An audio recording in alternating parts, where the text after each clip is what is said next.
Right, hello and welcome to another Expert Inside interview. My name is John Golden from SalesPOP, online sales magazine and Pipeliner CRM, joining you as usual from a sunny San Diego. And today I'm delighted to be joined from Kelowna in British Columbia by John Nieuwenburg. How are you doing, John? I'm doing great. Thanks for having me.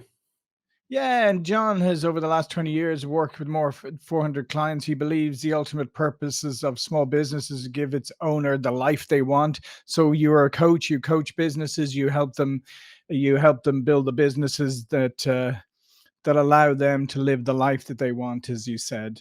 And Yeah. with over 40 years of sales experience, I want to really talk to you about things that good salespeople should really know.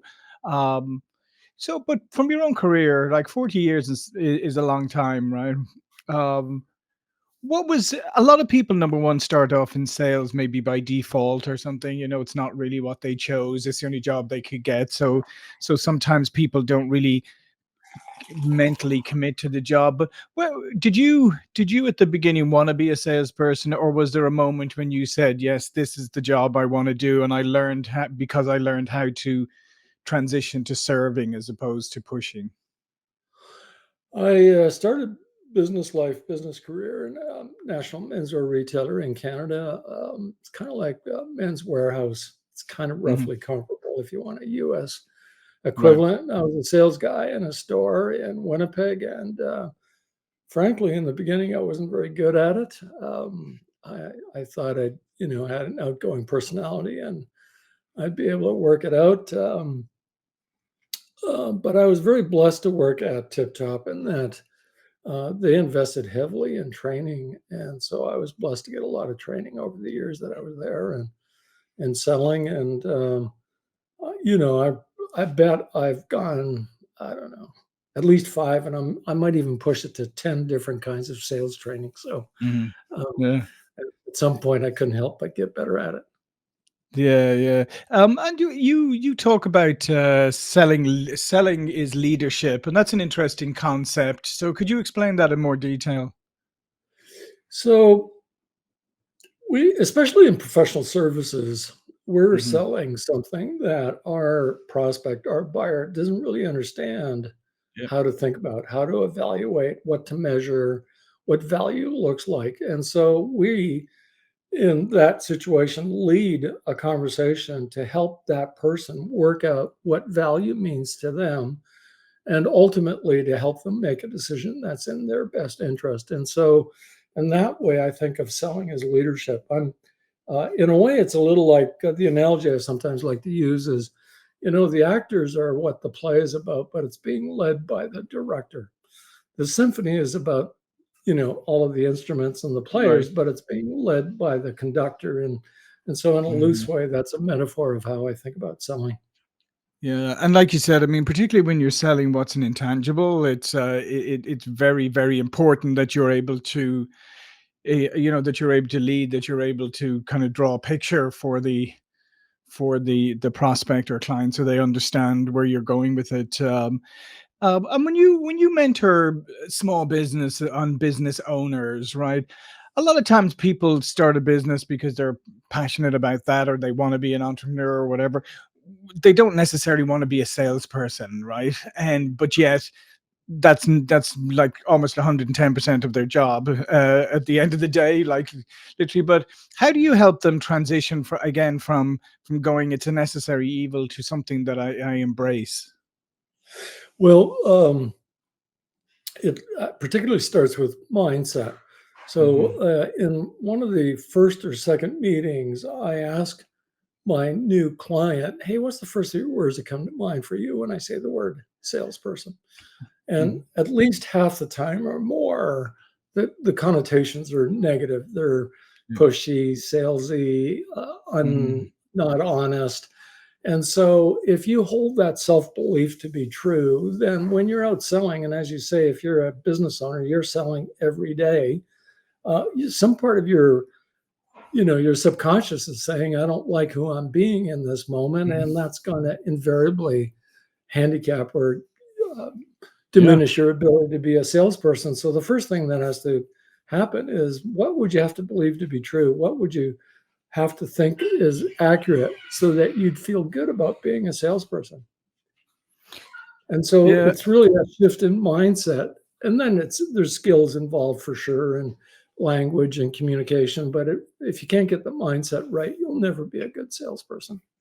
Yeah, and like you said, it's unfortunate that popular culture and all those uh, connotations about salespeople have always been, negative, and that's something that's we're very passionate about is trying to I wouldn't even say rehabilitate because it's never it never was it's a false perception of what sales is. Yes, there are Yeah. salespeople like that, but overall, it's serving and therefore it deserves to have it deserves to be elevated and held in higher esteem. I used to interesting, John. I often mention this is when I ran a sales consultancy like a number of years back. It didn't matter the size of the company. Sometimes big global companies, bring us in to train their sales team. Spin Selling was Huthwaite at the time, and they'd say, "Oh, well, we're going to need to change this because it refers to our people as salespeople, right? And we don't call them salespeople. We call them something else." And I said, "Oh, okay, yeah, we can do that. We can." And I said, "We can change that, no problem." I said, "But just let me one caveat." And he goes, what?" And I would say, "The prospects, they know they're salespeople."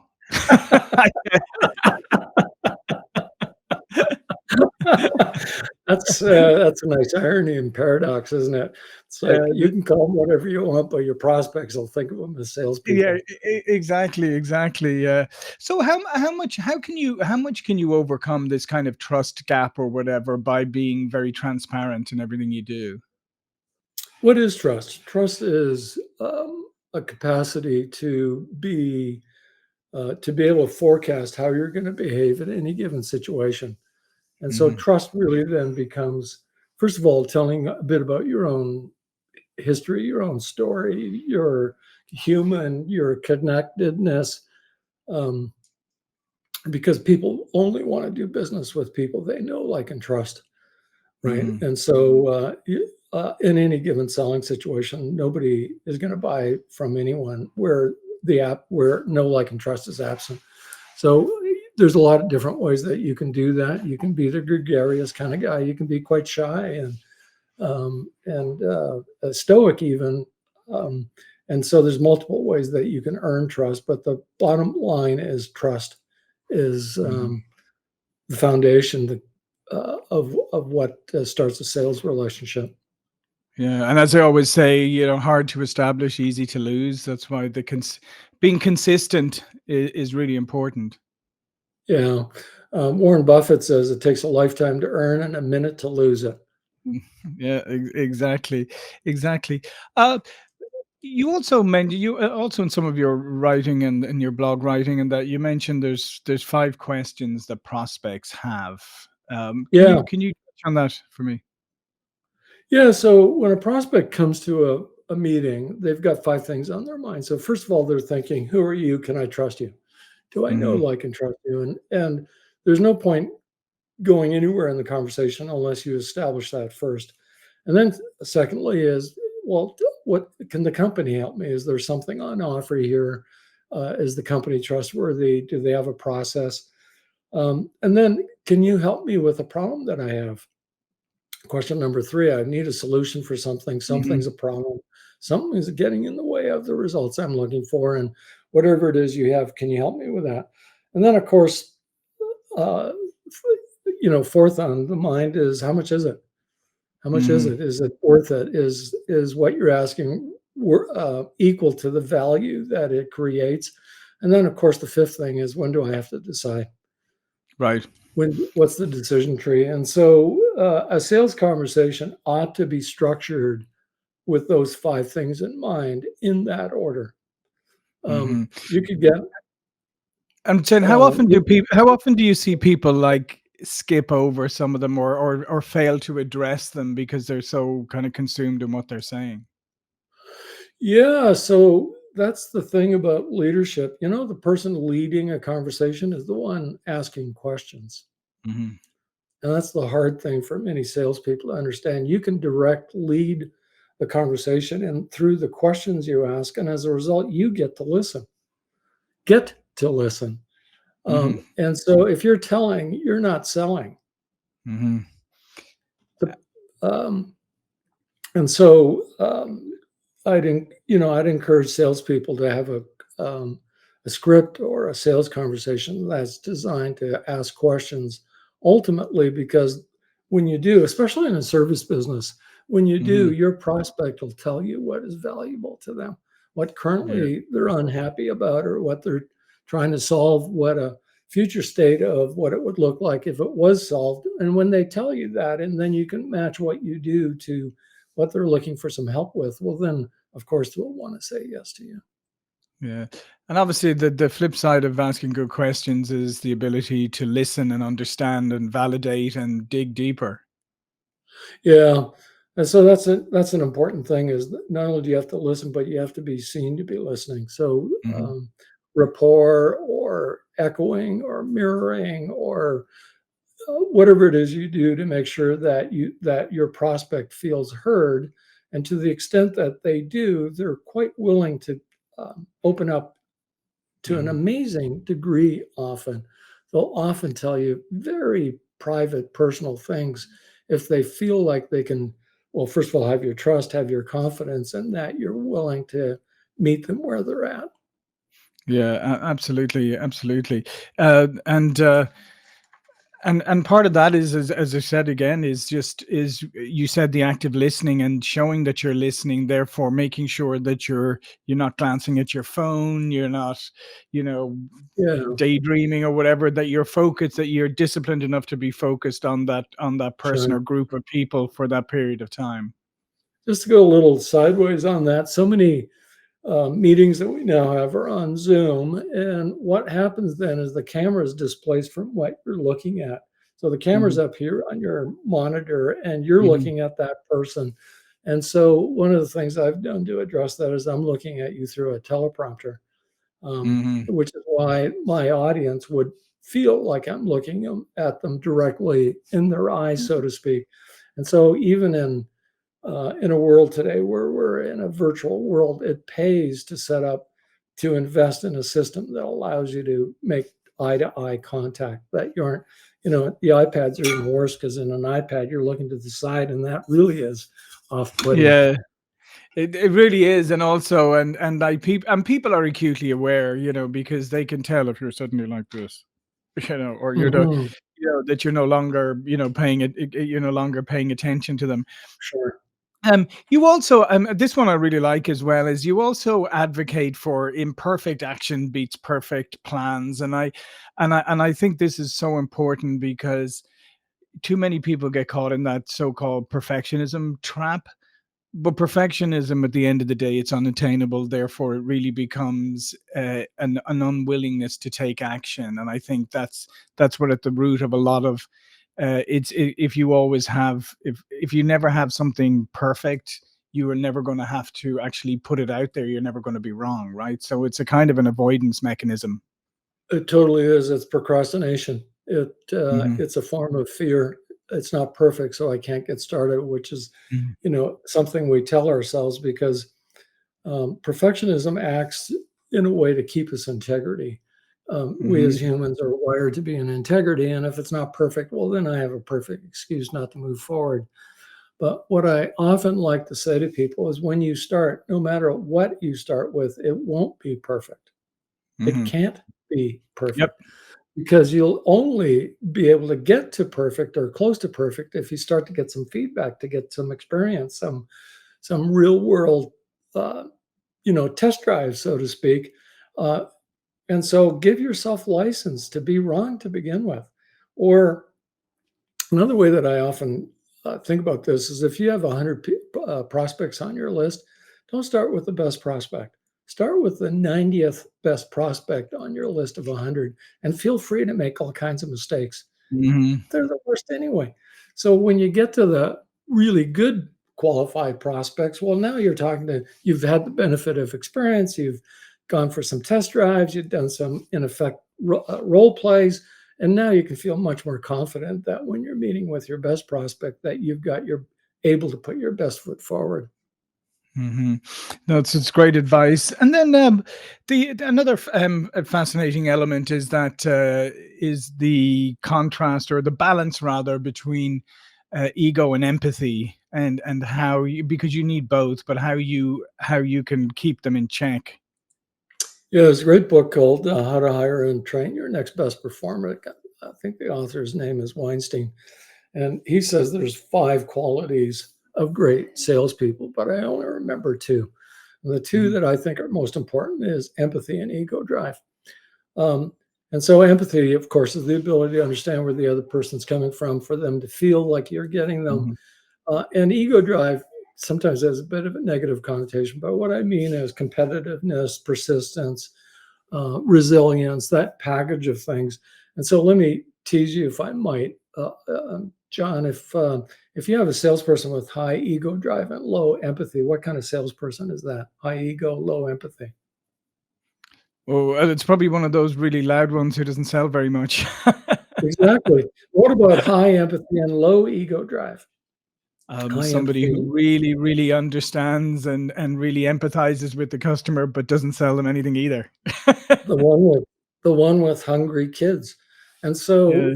you can, if you hold those 2 things in balance, um, y- uh, that's what makes an ideal salesperson. Someone with Mhm. competitiveness, drive, willing to be a leader, and yet at the same time isn't so full of themselves that they don't that they have a place where they can appreciate who they're talking to, where they're coming from, and why they're looking for a solution. Yeah, no, absolutely. And I think, people have talked a lot about authenticity and empathy and things like that recently, as if they were kind of new concepts. Uh, but the thing about empathy is that I always find is that sometimes people misunderstand it. And sometimes Hmm. they confuse it with sympathy. And sometimes they Yes. think it's all about, I'm just related to you, therefore I'm going to sympathize and empathize with you and all of that. But no, there may be times when I'm not reinforced, and like I said, sympathy, they think then I need to reinforce what you're feeling or thinking, and Right. maybe I need to actually tell you some hard truths. I'm still being Yeah. empathetic. I'm being more empathetic actually. Yes, exactly. Empathy means I know where you're coming from, and I have a picture of where it would serve you to be better. Mhm. I can be where you are, but that doesn't mean I agree with where you are. Um, but I can help you get to a place that's better for you. Mhm. So you also argued that a business owner, that sales should be the last role that is delegated, or last task that is delegated. Yeah. Talk to me a little bit about that. Well, there's a hierarchy that I like to think about it. So the first thing that should come off your plate is everything that's administrivia, all the stuff that your stomach goes ooh every time you think about having to do payroll Mhm. or taxes or invoicing or all those things that are for most business owners kind of dreadful to do. Get that Right, stuff right. off your plate first. Next in line is everything it takes to deliver the promise of your business, the delivery of that. Get someone in charge of that. So that frees you up then to do the marketing. And Mhm. once you've got marketing to a place where you've got all the leads that you can handle and more, at that point you can hire a salesperson or a team because you can get them working on a performance Right. basis that Mhm. their compensations relative to their performance. But in order to be in that place, they've got to have all the leads they can handle and more. And Yeah, so because once you got no, I was agreeing with you because at the end of the day, revenue is the lifeblood, and obviously, well, cash flow. But you're not going to get cash if you don't have revenue. yeah. And often in a professional services business, the owner is the face of the business Mhm. for a long, Yeah. long time until the business is big enough that the owner can be there in proxy or the face of the business in proxy, and the salespeople then can represent that business. Yeah, fantastic. Well, listen, thanks very much, John. This has been fascinating. All of John's information will be below this video. But before we go, please do tell people a little bit more and remind them of what you do.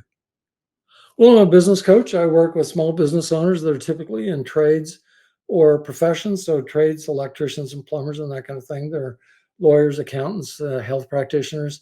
What they have in common is they've taken a lot of training. They're expert in law, expert as an electrician, not very good at business. So I can help someone be a better electrician, better lawyer, but that's not what you need help with. You need help having a better business. Typically, you're saying things like you have complaints around time, team, or money. You're saying things like, I've got too much to do and not enough time to do it. I can't get everything done. Team is about hiring good team member. Recruiting is hard, getting the culture you want, getting people to do work at the level you need. And money is both on one side, accounting, financials, reporting, and the other side is better sales and marketing. So typically that's the scope and the kind of people that I work with. Excellent. Well, listen, thanks again, John. Thank you for watching and listening. I'll see you all again very soon. Thank you.